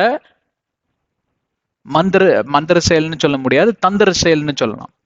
அதுக்கு தந்திர செயல் மூலமா தான் வந்தது மந்திரம் எல்லாமே. இஸ்ரவேலுக்கு எதிரான குறிச்சொல்லும் இல்லை, குறிச்சொல்களும் இல்லை, மந்திர செயல்களும் இல்லைன்னு என்னாகும் 23:23 சொல்லுது. அது எல்லாமே வந்து இந்த தந்திரத்தின் மூலமாக, ட்ரிக்கு தான். இந்த மேஜிக் ஷோ எல்லாம் போய் பார்க்காதீங்க. ஏன்னா அதுல இருந்து எல்லாம் உருவாகும். சரி, அதெல்லாம் விட்டுருங்க. இப்போ நேரா வந்து விஷயத்துக்கு வரும். இப்போ புரிஞ்சுதுங்களா? பிசாசோட தலை எது குறிக்குதுன்னு கேட்டா, அவன் பேசுகிற அந்த தந்திரமான செயல்கள். இந்த தந்திரமான செயல்களை நான் எப்படி அறிந்து கொள்வது? அதற்கு தான் பகுத்தறிகிற ஆவி, பகுத்தறிகிற வரம் ஆவி என்று சொல்லி 1 கொரிந்தியர் 12:12-28 வாசிச்சு பார்த்தீங்கன்னா உங்களுக்கு எல்லாம் புரியும் கிளீனா. 1 கொரிந்தியர் 12:1-11 வாசிச்சு பார்த்தீங்கன்னா உங்களுக்கு தெரியும். ஞானத்தின் வரம், அறிவின் வரம், அறிவாற்றலின் வரம், பகுத்தறிகிற வரம், இது 3 வரங்கள் உங்களுக்கு இயேசுவின் வருகைக்கு பின்பே பரிசுத்த ஆவியோட ஐக்கியத்தின் நிமித்தமாக உங்களுக்கும் எனக்கும் கொடுக்கப்பட்ட வரம். இந்த வரத்தின் மூலமாக தான் உங்களால் முறியடிக்க முடியும். இப்ப இயேசு கிறிஸ்துவே வரலன்னு இந்த வரம்லாம் கிடைக்காதே. இப்ப இந்த வரம்லாம் பழைய ஏற்பாடு ஜனங்களுக்கு கிடைக்கலையே. அதனாலதான் அவங்க மாட்டையும் ஆட்டையும் கோழியும் இதையும் எல்லாம் இழுத்துட்டு வந்து எப்ப பார்த்தாலும் வச்சு பலியிடுகிற வேலையாவே இருந்தாங்க. பாவம் செய்ய வேண்டியது பலியிட வேண்டியது, பாவம் செய்ய வேண்டியது பலியிட வேண்டியது. ஆண்டவர் ட்ராக் மாத்துவாரு, ட்ராக் இப்படி பண்ணுவார். என்ன பொழப்புது? 4000 ஆண்டுகளாக இந்த உலகம் தோல்வியில் தான் மாண்டு கொண்டிருந்தது. மாந்தர்கள் அனைவரும் விழுந்து போன நிலைமையில தான் இருந்தார்கள். இவர்களை எடுத்து நிமித்தி இவர்களுக்கு அந்த ஒரே ட்ராக்கை போட்டு தந்தது இயேசு கிறிஸ்துவோட வருகைக்கு பின்பே தான். எவ்வளவு பேர் என்னோட இருக்கீங்க? நான் சொல்றது உங்களுக்கு அர்த்தம் ஆகுதா? இப்போ பிசாசோட வேலை எங்க இருக்கு? அவனோட பேசுகிற வார்த்தைகள். அந்த வார்த்தை எங்க போகும்? புத்தி சுவாதியத்துக்கு எட்டும். அவனோட வேலையை என்னன்னு பலமுறை சொல்லியிருக்கேன். He's been trained to play mind games. இன்னைக்கு நிறைய ஆங்கிலத்துல சொல்லி தான் டிரான்ஸ்லேட் பண்ண வேண்டியதா இருக்கு. ஏன்னா ஆங்கிலத்துல இன்னும் பவர்ஃபுல்லா வருது. ஆங்கிலம் தெரியாதவங்க யாரும் கிடையாது. He is trained to play mind games with the people of God, children of God. உங்க மைண்ட் அட்டாக் பண்ணிட்டானா போதும், மற்றதெல்லாம் ஈஸியா அவனோட வழியில விழுந்துரும். உங்க மைண்ட் அட்டாக் பண்ணி உங்களோட புத்தி சுவாதியத்தை அவன் இப்படியாக சிறைப்பிடித்து அவனுக்கு தேவையான காரியத்தை சாதித்து விட்டானால் நீங்க கட்டளை மீறிடுவீங்க. கட்டளை மீறும் நாளில் நீங்க அவனுக்கு அடிமையாயிருவீங்க, அவனுக்கு சிறையாளியாய் மாறிவிடுவீர்கள்.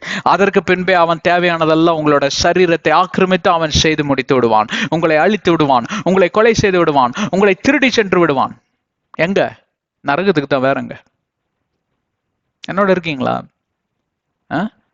அதுதான் யாக்கோபு 4:7 பிசாசுக்கு எதிர்த்து நில்லுங்கள், உங்களை விட்டு அவன் ஓடியே போய்விடுவான். எதை கொண்டு எதிர்த்து நிற்பீர்கள்? இயேசுவின் ரத்தத்தை கொண்டு, இயேசுவின் நாமத்தை கொண்டு, இயேசுவின் உயிர்த்தெழுந்த வல்லமை கொண்டு. அதனால்தான் நாங்கள் பலமுறை சொல்லிக் கொண்டே இருக்கிறோம், அந்த நாமத்துக்கு ஈடான நாமம் ஒன்றுமே கிடையாது. மரியாதை கொண்டு வராதீங்க, அந்தோனியாரை கொண்டு வராதீங்க, அகஸ்டினை கொண்டு வராதீங்க, மதர் தெரேசாவை கொண்டு வராதீங்க. எங்களுக்காக வேண்டிக்கொள்ளும் சொல்லி பல புண்ணியர்களிடம் போய் இயேசுவின் நாமத்தை துச்சப்படுத்துவது ஒன்று, இரத்த உடன்படிக்கை நிராகரிப்பது இன்னொன்று, மூன்றாவது அந்த வல்லமையை நீங்க சுதந்திரித்துக் கொள்ளவே இல்லை. ஏன்னா நீங்க எதையுமே புரிஞ்சு கொள்ளல, அடிப்படையை நீங்க புரிஞ்சு கொள்ளல. அதனாலதான் உங்க வாழ்க்கையில பார்ப்பீர்கள், ஆனால் விடுதலை இல்லை. எப்பொழுதும் சிறைப்படுத்திக் கொண்டிருக்கக்கூடிய ஒரு நிலைமையில நீங்க இருக்கீங்க. சிறைச்சாலையின் வாழ்க்கை. என்ன வாழ்க்கடா இது? எப்படா இந்த உலகத்தை விட்டு போவோன்னு இருக்குன்னு நிறைய பேர் சொல்றதை கேட்டிருக்கீங்களா? கத்தோலிக்கமார்கள் மட்டும்தான் சொல்றாங்க, நான் சொல்ல வரலங்க. ஏன் பெந்தெகோஸ்ட்ல இருக்கிறவங்க மட்டும் என்ன அர்த்தத்தை அனர்த்தாக்கி இன்னைக்கு ஏகப்பட்ட சேட்டைகளை பண்றது நீங்க தான். கத்தோலிக்கர்கள்லாம் நல்லதா இருக்காங்க, அவங்களாம் நல்லதா இருக்காங்க, அவங்க வேலையை அவங்க சரியா தான் பண்றாங்க. இந்த ஒரே ஒரு குளறுபடி மட்டும் அவங்க சரி பண்ணிட்டாங்க, அவங்கள அடிக்க ஆளே கிடையாது. ரொம்ப அருமையான மக்கள் அவங்க. சில பாரம்பரிய கிறிஸ்தவர்கள், பெயர் கிறிஸ்தவர்கள், கத்தோலிக்க அல்லாதவர்கள், அவங்க பண்ற சேட்டைக்கு ஐயோ, எலெக்ஷன் வைக்கிறது என்ன, வெட்டு குத்துன்னு எலெக்ஷனுக்கு இது பண்றது என்ன, பிஷப்ல இருந்து தேர்ந்தெடுக்கிறதுக்குள்ள இவங்க வெட்டு குத்து, போலீஸ் வருது பந்தோபஸ்துக்கு, இவங்க சர்ச் எலெக்ஷனுக்கு. என்ன அநியாயங்க, அசிங்கமா இல்லை உங்களுக்கு? அங்க போலீஸ்ல இருக்கக்கூடிய அந்த இன்ஸ்பெக்டர்ஸ், கான்ஸ்டபிள்ஸ் எல்லாம் வேற மதத்தை சார்ந்தவங்க. பாரு, இவனுங்களுக்கு பார்த்தோம் பந்தோபஸ்து கொடுக்க நம்ம வரோம், பெரிய ஒரு சர்ச்சு, ஒரு பைபிள், ஒரு கேடு இவனுங்களுக்கு அப்படின்னு சொல்ல மாட்டாங்களா? இதெல்லாம் யாரோட செயல்? பிசாசின் செயல், தந்திர செயல். மந்திரத்தை விட ரொம்ப மோசமானது தந்திரங்க. அந்த தந்திரத்துக்கு தப்பிச்சிட்டீங்கன்னா மந்திரம்லாம் ஒண்ணுமே கிடையாது, கால் கீழே போட்டு நசுக்கிடலாம். பிசாசின் தலையை தன்னுடைய குதிங்காலில் நசுக்கி போட்டார்னு, தன்னுடைய காலில், குதிங்காலில் காலில் நசுக்கி போட்டார் என்பதற்கு பொருள் என்னவென்றால், நீங்க தப்பி செல்ல வழி செய்து தந்த ஒரு காரியத்தை அது குறிப்பிடுகிறது. 1 கொரிந்தியர் 10:13, 2 கொரிந்தியர் 4:17-18 வாசித்து பார்த்துக் கொள்ளுங்க. நான் இன்னைக்கு பேசிக் கொண்டிருக்கிறது எவ்வளவு பெரிய சப்ஜெக்ட் தெரியுங்களா? ஏறத்தாழ எனக்கு 20-30 மணி நேரம் வேணும் இந்த சப்ஜெக்டுக்குள்ள போய் வெளியில வர்றதுக்கு. எனக்கு நீங்க கொடுத்தது வெறும் 20-30 நிமிஷம். அதுல என்ன பண்ண முடியும்னா, நான் சொல்றதை நல்லா புரிஞ்சுக்கோங்க. நான் பேசிக்கொண்டில்ல, இன்றைக்கு எனக்கும் உங்களுக்கும் வெளிப்பட்டு கொண்டிருக்கிறவர் ஆவியானவர். வேத வசனத்தின் அடிப்படையில் பேசிக்கொண்டிருக்கோம். பிசாசுக்கு எதிர்த்து நில்லுங்கள். எதை கொண்டு எதிர்த்து நிற்பீர்கள்? ஆவிக்குரிய வரங்கள், ஆவின் கனி. எங்கெல்லாம் அமைதியா இருக்கணுமோ அமைதியா இருக்கணும், எங்க நீடிய பொறுமை சாந்தத்தோடு இருக்கணுமா இருக்கணும், எங்க ஜென்டிலா இருக்கணுமா இருக்கணும், எங்க அன்பா இருக்கணுமா இருக்கணும், எங்க மன்னிக்கணுமா மன்னிக்கணும், எங்க சமாதானத்தின் ஆவியோடு இருக்கணுமா கலங்கக்கூடாது, சமாதானத்தின் ஆவியோடு இருக்கணும். 2 தெசலோனியர் 2வது அதிகாரம் 2வது வசனத்தை let your minds not be shaken இருக்கு. எதை கொண்டு உங்களால் இப்படி ஸ்திரமான வாழ்க்கை வாழ முடியும்? எங்க இருந்து ஸ்திரமான எண்ணங்கள் உங்களுக்கு எனக்கும் உற்பத்தி ஆகும்? பழைய ஏற்பாடுல இருக்கிற ஜனங்களை போலத்தானே உங்களுக்கும் எனக்கும் இருக்கக்கூடிய அந்த மூளை அதே ஒரு 100-200 கிராம் மூளை தானே இருக்கு. ஆனா இதை வேற விதமா கையாள்வதற்கு ஆவியில நடக்க வேண்டும், ஆவியில பிறந்தவர்களாய் எழுத்து ஜனிப்பிக்க வேண்டும் என்று சொல்லி 2 கொரிந்தியர் 3:17 கலாத்தியர் 5:16 எழுதியிருக்கிறது. 1 பேதுரு 1:16 எழுதியிருக்கிறது. Be alive in the spirit. ஆவியில விழித்திருங்கள், ஆவியில உயிர்த்தெழுங்கள் என்று சொல்லி எல்லாம் அங்கே வசனம் பேசுதே. விழித்திருந்து ஜெபிங்கள் இயேசு கிறிஸ்து மத்தேயு 26:41 சொன்னாரு. விழித்திருந்து எதுல ஜெபிக்கிறது? ஆவியில ஜெபிக்கிறது. சும்மா வீணான வார்த்தைகள்ல ஜெபிப்பதனால ஒரு பிரயோஜனம் இல்ல. இயேசுவின் நாமம் அல்லாத நாமத்தில் ஜெபிப்பதுல ஒரு பிரயோஜனம் இல்ல. பரலோகம் அங்க you won't get any response from heaven. பரலோகம் அங்க உங்களுக்கு வந்து தலையாட்டாது, கூரையவே எட்டாது. அந்த ஜெபம் மன்னிக்கணும், கூரையவே எட்டாதுங்க. நீங்க ஜெபிக்கிற ஜெபம் வீண், நீங்க இருக்கிற உபவாசம் வீண், விருதான்னு சொல்லுவீங்க கடைசியில. அதெல்லாம் சொல்லிட்டு கடைசியில் நரகத்துல போய் நீங்க கஷ்டப்பட போறீங்க. ஏன்? நீங்க பிசாசுக்கு அடிபணிந்து ரொம்ப வருஷம் ஆயிடுச்சுங்க. பிசாசோட தலையை நீங்க நசுக்குவதற்கு உங்களுக்கு எனக்கு வல்லமை கொடுத்துருக்கு. அதோட பேசிட்டு முடிச்சிடுறேன் நான். அவ்வளவுதான் நேரம் இருக்கு எனக்கு. ரோமர் 16வது அதிகாரம் 20வது வசனத்துல அங்க ஒரு காரியத்தை பவுல் அப்போஸ்தலர் அங்கே குறிப்பிட விரும்புகிறார். அதுதான் அதோட சேர்த்து நீங்க ஆதியாகமம் 3:15 நீங்க வந்து இந்த நம்ம பேசிக்கொண்டிருக்கிற காரியத்தை நீங்க என்ன சொல்லலாம்னா நீங்க கனெக்ட் பண்ணி பார்க்கலாங்க. ரோமர் 16:20 வாசிக்கட்டுமா? But now has been made manifest and by the prophetic scriptures has been made known to all nations. ரோமர் 16:20 வாசிக்கிறதுக்கு பதிலா 26 வாசிச்சுட்டு இருக்கேன். And the God of peace will crush. எந்த காடு? எந்த காடு? சமாதானத்தை தருகிற ஆண்டவர், நித்திய சமாதானம். உங்களுக்கு எதுல இருந்து வருது தெரியுமா? யோவான் 14:27 அப்புறமா வாட்சி பார்த்துக்கோங்க. நித்திய சமாதானம் எப்படி வரும் தெரியுமா? பயத்தினால வரக்கூடிய சமாதானம் நிரந்தரமா உங்களுக்கு வந்து இந்த சமாதானங்கிறதுக்கு அர்த்தமே இல்லை. பயத்தின் ஆவி சமாதானத்தை தொலைத்து விடும். உலகம் தரக்கூடிய சமாதானம் சற்று நாட்களுக்கு நீடிக்கும். என்ன? அப்பா இவர் இருக்கிற அவர் இருக்கிற நாளை காலையில் அவர் செத்து போயிட்டாருன்னா என்ன பண்ணுவீங்க? உயிரோடு இருப்பார்னு உங்களுக்கு தெரியுமா? தெரியாது இல்ல. மனுஷன் கொடுக்குற சமாதானம் நிரந்தரம் கிடையாது. ஆனால் இயேசு கிறிஸ்துவின் நாமத்தின் மூலமாக, அவருடைய உயிர்த்தெழுந்த வல்லமையின் நிமித்தமாக, அவருடைய வேத வசனத்தின் அடிப்படையில வரக்கூடிய சமாதானம் நிரந்தரமான சமாதானம். அதைத்தான் நான் உங்களுக்கு தரேன்ப்பா, வாங்கிக்கோங்க. அந்த சமாதானத்தின் கர்த்தர் உங்களுக்கு அதோட கூட அங்க நிறுத்தவில்லை. will crush Satan under your feet shortly. The grace of our Lord Jesus Christ is with you. Amen. எதை கொண்டு உங்களால பிசாசோட வல்லமையை முறியடிக்க முடியும்? எதை கொண்டு பிசாசோட தலையை நீங்க நசுக்கி போட முடியும்? பிசாசோட தலையை நசுக்கிறதுனா என்ன? எதிர்த்து நிக்கிறது. அவனுடைய தந்திர செயலுக்கு நீங்க அடிபணியாம நிக்கிறது. அவனை போலயே நீங்க தந்திரசாலியா இல்லாம இல்ல இருக்கணும்னு பைபிள் சொல்லல. நீங்க எப்பொழுதும் ஒரு இன்னசென்ட் ஷீப், நீங்க எப்பொழுதும் வந்து மாசுபடாத ஒரு நல்ல ஒரு ஆட்டுக்குட்டியை போல நீங்க இருப்பீங்க. தன்னுடைய நல்ல மேய்ப்பருடைய சத்தத்துக்கு செவியை சாய்த்து நீங்க அடிபணிந்து கீழ்ப்படியக்கூடிய ஒரு நல்ல ஆட்டுக்குட்டியா நீங்க இருக்கணும்னு தான் பைபிள் சொல்லுதே தவிர நீங்க அவனை விட தந்திரசாலியா இருக்கணும்னு சொல்ல. ஆனா ஞானம் கொடுக்கப்படும், ஸ்பிரிச்சுவல் விஸ்டம், அதைத்தான் நான் உங்களுக்கு ஏற்கனவே சொல்லி கொடுத்துருக்கேன். 1 கொரிந்தியர் 12 1-11 வசனம். 3 விதமான வரங்களுக்காக ஜெபிக்க வேண்டும், ஒவ்வொரு கிறிஸ்துவர்களும் ஜெபிக்க வேண்டும். இன்னைக்கு அதை விட்டுட்டு எல்லாருமே வேற எல்லாம் வரத்துக்கு, நான் ப்ராஃபட்டிக் வரோம், எனக்கு தீர்க்க தரிசனம் வர வேண்டும், பிசாசு துரத்துற வர வேணும். இது 3 இல்லாம பிசாசு நீங்க துரத்தவே முடியாது. ஃபர்ஸ்ட் ஆஃப் ஆல் நீங்க பகுத்தறியணும் இல்லையா? பிசாசு துரத்துறேன்னு சொல்லிட்டு நிறைய பேர் இன்னைக்கு பரிசுத்தாவியானவரை துரத்திட்டு இருக்காங்க. அடே நான் தாண்டா உனக்கு நல்லது சொல்றேன், இல்ல இல்ல இது பிசாசின் குரல் அப்படின்னா அந்த அளவுக்கு உங்க மைண்ட அவன் போல்ட் நட்டெல்லாம் லூஸ் பண்ணி வச்சிருக்கான். லூஸா திரியிறோம் இன்னைக்கு நிறைய பேர். டே எங்க வந்து நீங்க போய் பிசாசை துரத்தணுமோ அங்க பரிசுத்தாவியானவரை துரத்திட்டு இருக்கீங்க. பரிசுத்தாவியானவர் சொல்லிட்டு இது நான் தாண்டா உன்னை போ சொன்னேன், நான் தான் உன்னை செய்ய சொன்னேன். இல்ல இல்ல இது பிசாசின் குரல், அடியேன் பிசாசை துரத்து வேணா, ஆவியானவர் ஓடிய போயிடுவாங்க. நீங்க வரவேற்காத இடத்துல அவருக்கு என்ன வேலை? பிசாசுக்கு அடிபணிந்து போயிட்டீங்க. என்ன சொல்றேன்னு விளங்குதா உங்களுக்கு? அவனை எதிர்த்து நிற்பது எப்படி? அவனோட தந்திர செயல்களை அறிந்து புரிந்து, அதற்காக தான் ஞானத்தின் வரம் தேவை, அறிவாற்றலின் வரம் தேவை, பகுத்தறிகிற வரம் தேவை. இதை கொண்டுதான் நீங்க ஒருத்தவனை பிசாசுன்னு நீங்க ஐடென்டிஃபை பண்ண முடியும். பிசாசின் செயல்பாடான்னு கண்டுபிடிக்கிறதுக்கு உங்களுக்கு இந்த 3 வரம் தேவை. அதற்கு பின்பே சரி பிசாசு ஓட்டக்கூடிய வல்லமை வேணுமா வாங்கிக்கோங்க, அதுக்கு பரலோகம் வேண்டாம் இல்லைன்னு சொல்ல மாட்டாங்க, கண்டிப்பா கொடுப்பாங்க உங்களுக்கு. வாஞ்சியோட கேட்கிற ஒவ்வொருவர்களுக்கும், தாகத்தோட கேட்கிற ஒவ்வொருவர்களுக்கும் அங்க தண்ணீர் கொடுக்கப்படும், தாகத்தை தணிப்பார். அதெல்லாம் இல்லைன்னு யார் சொன்னா? இதுக்கு எதற்காக ரோமர் 16:20 இன்றைக்கு வாசித்தேனால், முதலாவது ஆண்டவருடைய சமாதானத்தை சுதந்திரத்துக் கொள்ளுங்க. அதுக்கு நிறைய கோட்பாடுகள் உண்டு. முதல்ல மனிதர்களோட நீங்க ஐக்கியமாகணும், சமாதானமாகணும். You have to reconcile with men. You have to pursue peace with men. எபிரேயர் 12:14 அப்போஸ்தலர் 2:28 நீங்க வாசித்து பார்த்துக்கோங்க. அதை வாசித்தாதான் உங்களுக்கு ஒரு கோர்வு கிடைக்கும். அதெல்லாம் பண்ணினாதான் நீங்க ஆண்டவர்கிட்ட மன்னிப்பு வாங்க முடியும். மன்னிப்பு வாங்கின பிறகு அவரோட சமாதானம். நேச்சுரலா நீங்க ஆண்டவர்கிட்ட இருந்து ஆண்டவரோட ஒப்புரவாயிட்டீங்கன்னா உங்களுக்கு எப்பொழுதும் பார்ப்பீர்கள், ஆனால் பயத்தின் ஆவி உங்களை தாக்கவே தாக்காது. சமாதானத்தோடு இருக்கிறவங்க என்னைக்கும் தைரியசாலிகளாக இருப்பார்கள். தைரியசாலிகள் என்றைக்கும் எதற்கும் கலங்க மாட்டார்கள், பின்வாங்கி போக மாட்டார்கள். தாவீதுக்காரன் பாருங்க, எந்த ஒரு யுத்தத்தை கண்டு அவர் அஞ்சவே இல்லை. அவர் ஒரு யுத்தத்துல தோக்காத மாவீரன் யார் தெரியுமா? தாவீதுக்காரன் தான். ஆனா தாவீதுக்காரன் யார் தெரியுமா? கர்த்தருடைய தாசன், கர்த்தருடைய தீர்க்கதரிசி, கர்த்தருடைய ஆராதனை வீரன் என்று சொல்லி அதெல்லாம் பெயர் முடிசூட்டப்பட்டவர் தான். அதற்கு பின்புதான் மாவீரன் ஆனார். அதெல்லாம் இல்லாம மாவீரன் ஆகல. நீங்க இதெல்லாம் இருந்தா நீங்களும் ஒரு மாவீரன் தான். அதுக்குன்னு குதிரை எடுத்துட்டு போய் அவனோட தலை வாங்குங்க நான் சொல்லலை நான், அது பழைய ஏற்பாடு. இங்கே அதே குதிரை, அந்த குதிரை ரதம் நமக்கெல்லாம் வரும்.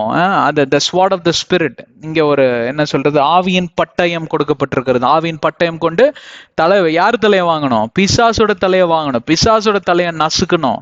என்கிட்ட வாலாட்டுற வேலையெல்லாம் வச்சுக்காத தம்பின்னு.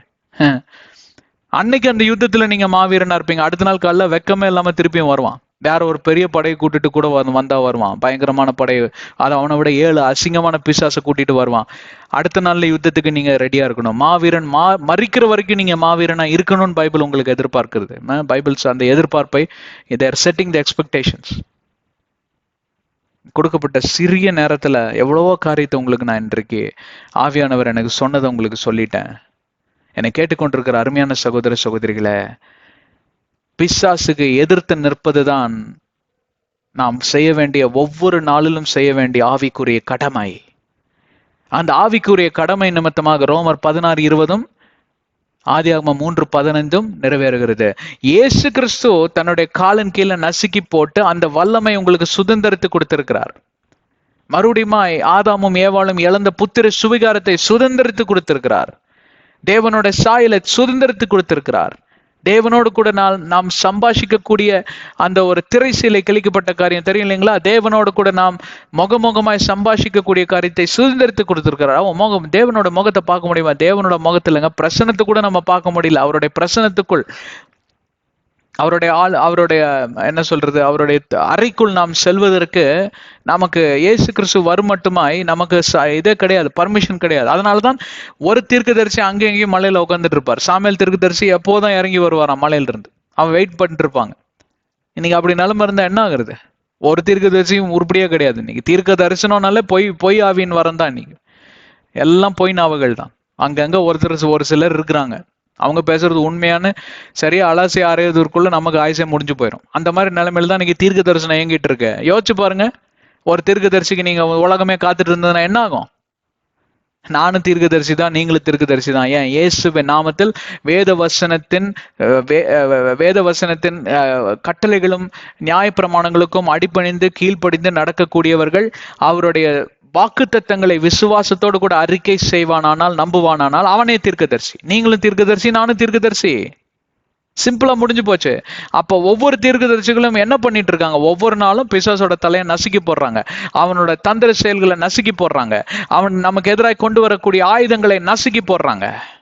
பகல நம்பி இரவன் பயங்கர, மத்தியானத்தின் சங்கரம், எதுவா இருந்தாலும் சரி அவர்கள் நிராகரித்து போடுகிறார்கள். அதுதான் தலையை நசுக்கி போடுவதற்கு பொருள். இந்த சுதந்திரம் யார் உங்களுக்கு பெற்று தந்தா? இயேசுவின் வருகையும் இயேசுவின் மரணமும் இயேசுவின் ரத்தமும் அவருடைய உயிர்த்தெழுந்த நாமமும் அவருடைய வல்லமையும் தான். விளங்குறதா? இதை பேசுறதுக்கு தான் இன்னைக்கு வந்தோம். சரியா பேசிட்டோம்னு நினைக்கிறேன். இந்த நாளில் என்னை கேட்டுக்கொண்டிருக்கிறவர்களை தயவு செஞ்சு இயேசுவின் நாமத்திற்கான நன்றியை சொல்லி அவருடைய நாமத்தை மட்டும் பற்றி கொள்ளுங்க. அவருக்கு ஈடான வேற எந்த நாமமும் கிடையாது. தயவு செஞ்சு இதை புரிஞ்சு கொள்ளுங்க. இயேசுவின் நாமத்திற்கு எவன் ஒருவன் அடிபணிந்து விசுவாசிக்கிறானோ அவன் வெக்கப்பட்டு போவதில்லைன்னு ரோமர் 10:11 சொல்லுகிறது. ஆண்டவர் உங்களை ஆசீர்வதிக்கட்டும். கண்களை மூடி சிரத்தை தாழ்த்தி நாம் ஜெபம் செய்வோம். அன்பான தேவனே, உம்மை ஸ்தோத்திரிக்கிறோம் தகப்பனே. இந்த அருமையான சத்தியத்தை எனக்கும் ஆண்டவரே என்னை கேட்டுக்கொண்டிருக்கிற சகோதர சகோதரிகளுக்கும் வெளிப்படுத்தின உம்முடைய அன்பின் கிருபை நினைத்து உம்மை துதிக்கிறோம். எங்களை ஆண்டவரே உம்முடைய நாமத்திற்கு உம்முடைய நாமத்தை உயிர்த்தெழுந்த வல்லமையை நாங்கள் புரிந்து கொண்டு நீங்க எங்களுக்கு கற்றுத்தந்த சத்தியத்திற்கு ஏதுவாக எங்களுடைய வாழ்க்கையை ஆண்டவரே நீர் சீர்படுத்தி சிறப்படுத்தி நடத்த வேண்டுமாய் அன்பாய் அழைக்கிறோம். பரிசுத்த ஆவியானவரே, எங்கள் ஒவ்வொருவரையும் உடைய வேத வசனத்தின் அடிப்படையில் இயேசு கிறிஸ்து எங்களுக்கு கற்றுக் கொடுத்த அந்த சத்தியத்தின் அடிப்படையில் எங்களை வழி நடத்தும். இயேசுவின் நாமத்தில் ஜெபிக்கிறோம். ஜெபம் கேளும் ஜீவனில் நல்ல பிதாவே, ஆமென். சேனலுக்கு சப்ஸ்கிரைப் செய்யுங்க. இந்த வீடியோஸ் எல்லாம் ஷேர் பண்ணுங்க. நீங்களும் ஒரு வீடியோ மிஸ் பண்ணாம கேளுங்க. எல்லாத்துக்கும் மேல எங்க ஊழியத்துக்காக ஜெபித்துக் கொள்ளுங்க, எனக்காக ஜெபித்துக் கொள்ளுங்க, எல்லா ஊழியர்களுக்காகவும் ஜெபித்துக் கொள்ளுங்க, இந்த உலகத்துக்காக ரட்சிப்புக்காகவும் ஜெபித்துக் கொள்ளுங்க. எபேசியர் 6:18, கொலோசியர் 4:3 சொல்லுகிறது. அதே போல உங்களுக்கு ஜெப தேவைகள் இருக்குமானால் யாரிடம் செல்லாதிருங்கள், ஆண்டவரிடம் செல்லுங்கள். இயேசுவின் நாமத்தில் நீங்க கேளுங்க, அது கொடுக்கப்படும். ஆமென். கர்த்தர் உங்களை ஆசீர்வதிக்கட்டும்.